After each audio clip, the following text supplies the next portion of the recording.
Along this desolate stretch of Hardystone Road in Patrick County, Tabitha and David's daughter, Kaylee, was involved in a devastating car accident. We're not sure, other than it was a single vehicle accident. She ran off the road. It came off the road into the woods. It flipped over a creek. It came to rest upside down. I called David and told him roughly where she was and the church that they were going to airlift her from, and told him he needed to get there. Kaylee was flown to Carilion Roanoke Memorial Hospital, the region's only Level 1 trauma center.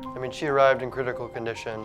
She had significant traumatic brain injury, which we found very quickly when we did CT scans, as well as a host of other injuries. She was hooked up to everything, intubated. She broke her jaws. It was hard to see your baby that way. They had to wire her mouth completely shut. I was very overwhelmed. And at first, I didn't know how to even react, and I did not know what was going on. Her care team got creative so she could communicate with her parents for the first time. And we said, we've got a whiteboard for you. And the very first thing she wrote was, "I love you." And, we cried. And that's so Kaylee, to make sure that the first thing she told us was that she loved us. I've always thought of the quote, "Life is tough, but so am I." When I think of that, it gives me hope. 2, 3, 4 weeks into their patient stay, it still requires bedside nurses, respiratory therapists, physicians that are taking care of the patient during the day and at night. Definitely hundreds of people over the course of her hospital stay that took care of her.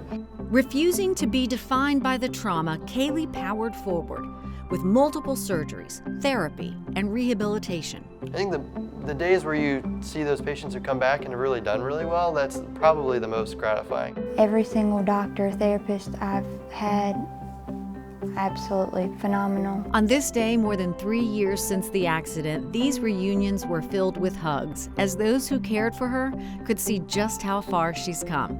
They have a very special place in my heart.